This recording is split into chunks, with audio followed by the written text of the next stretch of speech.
नगर निगम पैसे लेके लोगों को भू पिला रही है।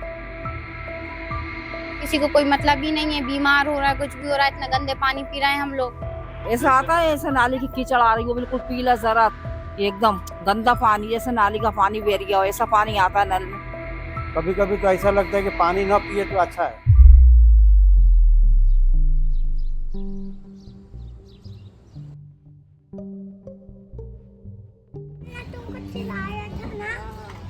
भोपाल गैस पीड़ितों के लिए काम करने वाले 4 संगठनों ने 31 जुलाई 2026 को आरोप लगाया कि गैस त्रासदी स्थल बंद हो चुकी यूनियन कार्बाइड फैक्ट्री के आसपास के इलाकों में नगर निगम द्वारा दूषित पानी सप्लाई किया जा रहा है। शुरू में तो एकदम काला पानी आता है कि आप भर नहीं सकते, और उसमें से बास भी आता है, ऐसे गंदगी बास आता है कि जानवर को दो तो नहीं पी पाएगा, वो एक 10 मिनट छोड़ना पड़ता है पहले। उसके बाद वही गंदा पानी भरना पड़ता हम लोग को, मजबूर है, कहाँ जाएंगे पानी लेने। और बोर्ड से लाएंगे तो 300 रुपया लगता है, एक टंकी भरने का 300 रुपया लेंगे। बाकी अमृत वाले के यहाँ से 20 रुपया के 15 लीटर के कुप्पी भर के ले आते, वो पीते हैं। और उसी से आटा सानेंगे, सब्जी धोएंगे तो कितना पानी लाएंगे। संगठनों का आरोप है कि नगर निगम को लगातार पत्र लिखे गए कि वे जांच कराएं, लेकिन कोई कार्रवाई न होने पर उन्होंने तारा एक्वाचेक कंपनी के H2S वायल परीक्षणों का उपयोग कर 2 से 22 जुलाई के बीच 30 मोहल्लों से 63 नमूने लिए, जिनमें से 43 नमूने सीवेज से दूषित पाए गए।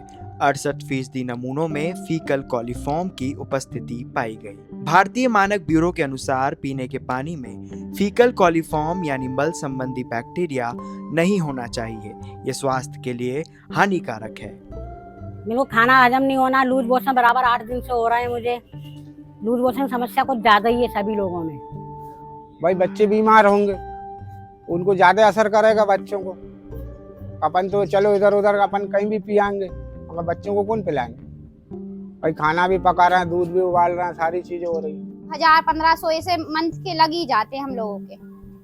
कभी कोई भी बीमार होता है, कभी कोई बीमार होता है। इस पानी से पेट दर्द, ईचिंग, बहुत सारी प्रॉब्लम हो रही है हम लोगों को।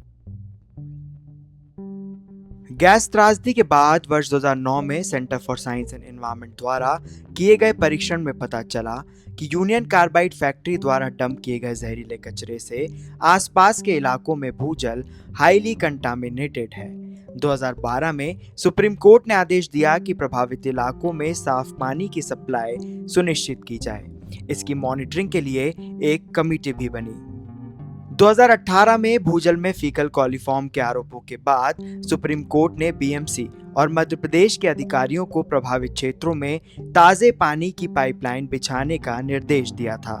नगर निगम इन इलाकों में बड़ा तालाब, कोलार और नर्मदा पाइपलाइन के माध्यम से पानी सप्लाई करता है, लेकिन 8 साल बाद भी स्थिति वहीं की वहीं है। संगठनों द्वारा की गई जांच में बड़ा तालाब के 90% और कोलार के 25% नमूने प्रदूषित पाए गए, वहीं नर्मदा से जुड़े नमूने सुरक्षित थे। स्थानीय लोग और संगठन मानते हैं कि पाइपलाइन और सीवेज का रखरखाव सही से नहीं हुआ, जिससे यह समस्या पैदा हुई। आप नए भोपाल के भी किसी स्लम में चले जाएंगे, आपको फीकल कंटामिनेशन मिलेगा, क्योंकि वहाँ कोई भी सुएज और ड्रेनेज की व्यवस्था नहीं है। तो यहाँ पर हम ये देखते हैं कि नगर निगम पैसे लेके लोगों को भू पिला रही है।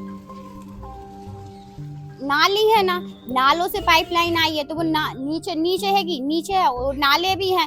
कोई पानी, गंदा पानी जाने का कोई रास्ता नहीं है, नाली बनवाई नहीं है, कुछ भी नहीं। फिर वो गंदा पानी निकल के जाता है, वही पाइपों में भरा रहा है, वही हमारे घर में आ रहा है, वही हम पी रहे हैं, उससे हम भी बीमार हो रहे हैं, बच्चे भी बीमार हो रहे हैं। बाल हैं वहाँ भी मतलब पानी बैठ रहा है उनमें से, तो कोई सुधारने को तैयार नहीं होता। अब जाते हैं तो कहते हैं हाँ करवा देंगे।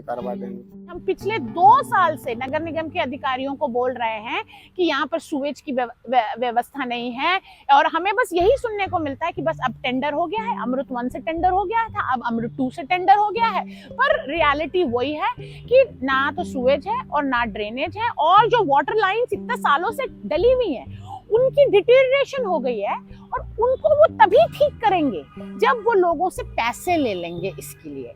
अब उन्होंने नया कनेक्शन किया, वो भी नालियों में से ही दिया गया है, और जो बराबर लीकेज है, बराबर सभी लाइन लीकेज है, और जिसका 2500 रुपए हमसे कनेक्शन शुल्क लिया गया और 242 रुपए महीना लिया जाएगा।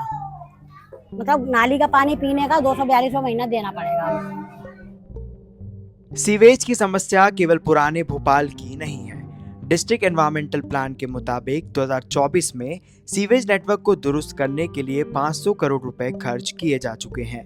फिर भी शहर के लगभग 55% हिस्से में अभी भी सीवेज नेटवर्क पूरा नहीं हुआ है। सुप्रीम कोर्ट मॉनिटरिंग कमेटी को इसके बारे में पूरी विस्तृत जानकारी दी है और उनसे आवेदन किया है कि वो तुरंत साइट विजिट करे और इन सब की मीटिंग कराए और इंडिपेंडेंट टेस्टिंग कराए और ये सुएज और ड्रेनेज का जो सुप्रीम कोर्ट का फैसला है उसको तुरंत लागू करवाए। नगर निगम भोपाल की जल कार्य शाखा के अधीक्षण यंत्री उदित गर्ग ने दैनिक भास्कर को बताया है कि इस साल करीब 27,000 वाटर सैंपल लिए गए हैं। कहीं भी फीकल कॉलीफॉर्म की पुष्टि नहीं हुई है। जो भी आरोप हैं वो निराधार हैं।